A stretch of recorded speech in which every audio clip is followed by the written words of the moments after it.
Hey YouTube land, welcome back to another action figure review by Tycanders, and today we'll take a look at the Joy Toy Warhammer 40,000 Adepta Soroitas, however you want to pronounce it. I just remember these as Sisters of Battle before the Adepta Soroitas, if I can pronounce the word properly.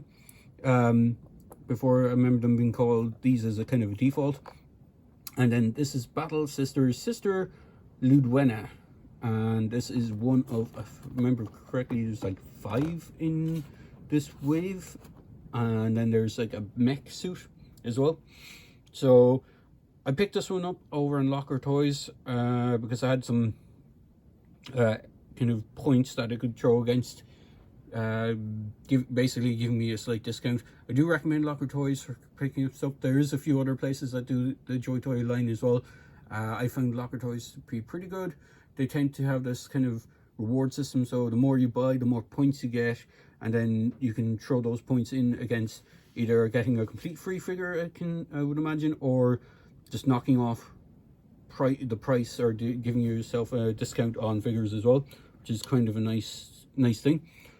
So now I will say defaulted, she does come with her head. Whoa, if it didn't fly out of my hand, she does come with her head on the unhelmeted head in the box, but I have swapped out for the helmeted version, and now I won't swap it back over for this review because it is a bit tricky. I do recommend heating them up before doing any of that sort of stuff, but we'll have a quick rundown. So you have all the copyright stuff here. You can see limited 2022.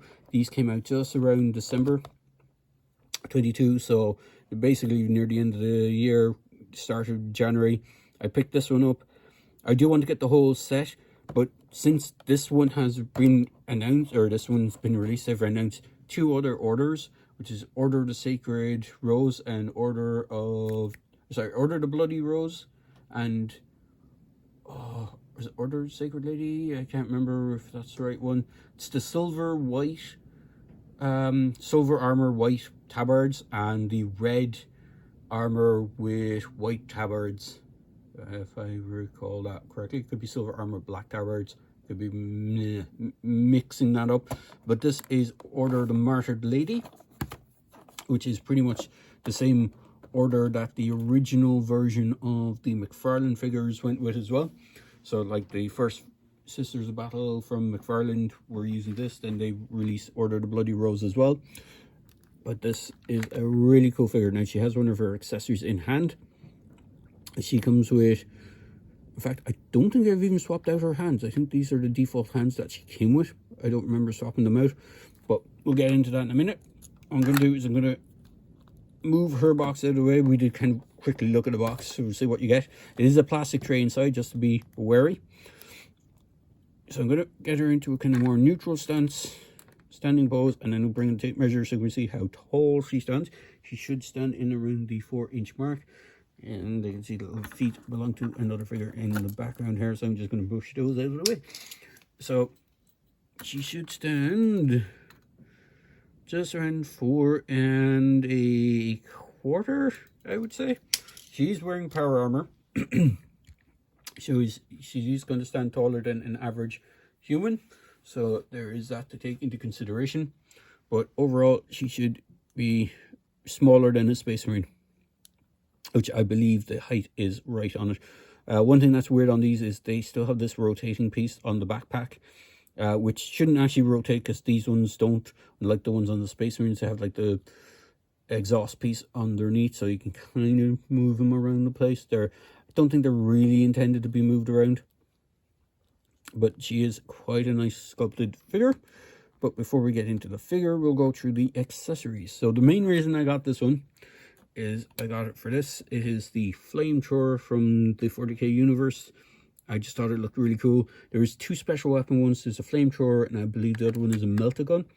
And then you have like 2 standard ones with bolters. There's one with a combi bolter, and then there is, I think, a Sister Superior with like a melee weapon and bolter. So you have the standard Sisters bolter with the Fleur de Lore, if I pronounce that correctly. This is kind of the standard staple iconography for the Sisters. or for the Adepta Soroitas. They all have this iconography. Unlike Space Marines, where Space Marines have different chapter symbols on their shoulders, all the Sisters of Battle or have the same icon. The main difference to tell them from the different orders is their uniform colors. It has a removable magazine, which is pretty cool. The flamethrower piece on this does not remove, which is, I kind of would have loved it if they had like a spare one that you could clip onto the back, so it looked like she had an extra flamer fuel for these, but it is a shame. She does have a head sculpt. Now, I will say, I'm not sure if this will catch it, the head sculpt on the finished product looks so much better than the ones on the, if I bring the back of the box, like you can see the head sculpt there, and it looks okay. It looks like it is digitally rendered, but like compared that to the one that you get, the one that you get looks more lifelike. It has like a battle scar on it. It just looks so much better. Bring it up to the same height. It looks like so much more detail on the finished product than on the ones that they showcase on the back of the box. So there is that to note. She does come with 2 sets of additional hands. So she comes with a grasping hand. For what, I'm not too sure, because she doesn't really have anything to grasp onto. If she had one of the swords, it would make sense. She has 2 versions of the grasping hand, a left and right. She has 1 punching hand. Does she have 2 punching hands? I believe she only has the 1 punching hand. Hang on, let me just double check that. Yeah, she only has the 1 punching hand. And then she has a kind of more outstretched, slight grasp hand.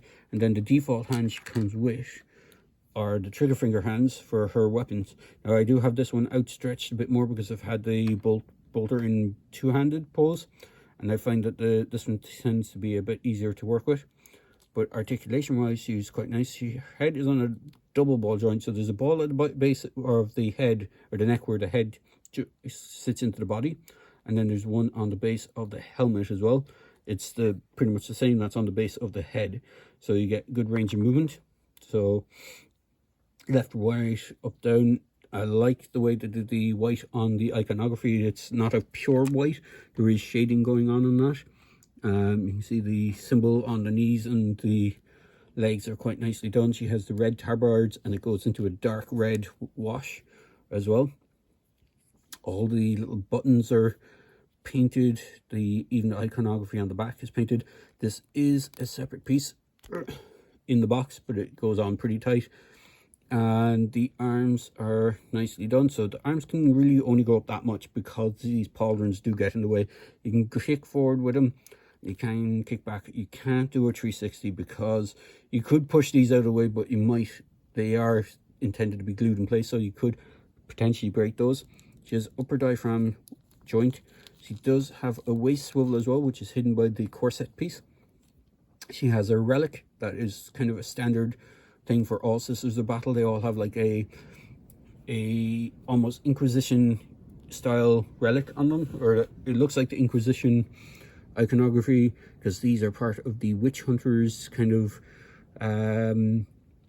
they basically go around taking out demons, psychers, all the kind of chaos stuff. They'll have battled pretty much anyone that is against the Imperium of Man, but they tend to go for the psychers and heretics and stuff first.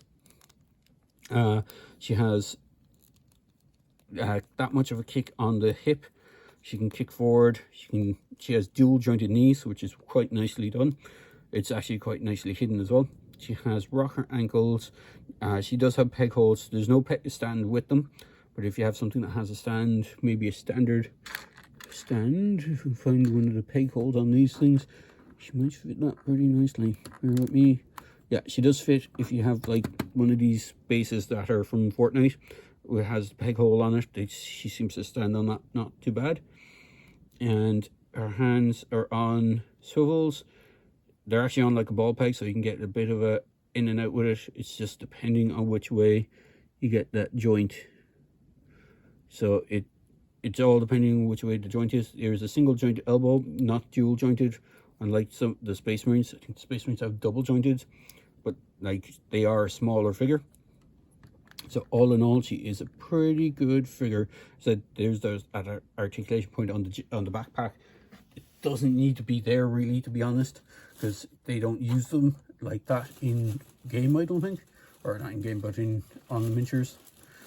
So we'll bring in a Space Marine for size comparison. I'll just grab whichever first one comes out of this bag I have with them beside me. This is one of the Incursors or the Infiltrators, I can't remember which, but I'll show you what I mean on these guys. So these guys' backpacks do this rotation thing. They're not really supposed to rotate either, I don't think, but like you can kind of give them a bit of positioning. But if I bring him into scale with herself here, you can see how tall he stands over her, which is pretty much accurate to how they should be. I'm going to bring in some other figures that are in the 4" and 3 3/4" scale. So we bring in, straighten them up a bit. General Flag here from G.I. Joe, the movie, from the pretty old movie now at this stage. This is General Flag, aka Dennis Quaid, from, or not General Flag, General Hawk, sorry, my mistake, from the G.I. Joe Rise of Cobra movie. And we shall bring in another figure, which is Deathstroke from the Batman line. So you can see how tall he stands. And we have one of Jurassic Park. You know, her skirt piece does flail out a bit, so bring in Malcolm from Jurassic Park. So you can see how well she scales up. All in all, really good figures. I do want to get more of these Sisters of Battle. I am a little torn on which order I want to get, because I don't want to get every single one of them. But I might just stick with the Martyred Lady versions, because that seems to have, like, the only ones that they haven't seemed to have done for the Order of Martyred Lady for the repaints is the one which has the icon. She has like a hood on instead of a helmet. She doesn't seem to have an alternate head. She has like a hooded piece on, and she has like a big kind of relic icon that she holds as like a banner, and it looks really cool. I haven't seen them redo her for the other two orders, so it could be just the basic figures for them, and then she could be just the Ordered Martyred Lady specific. So I might get that. And the mech suit thing looks awesome, and I can't remember the name of it, but I know it has a specific name. But I might pick that up as well. It's not the Penitent engine, it's the other one that has like an actual Battle Sister sitting in it, like controlling it like the suit from Alien. So it looks pretty dope. So overall, if you can pick these guys or these girls up, they're pretty cool.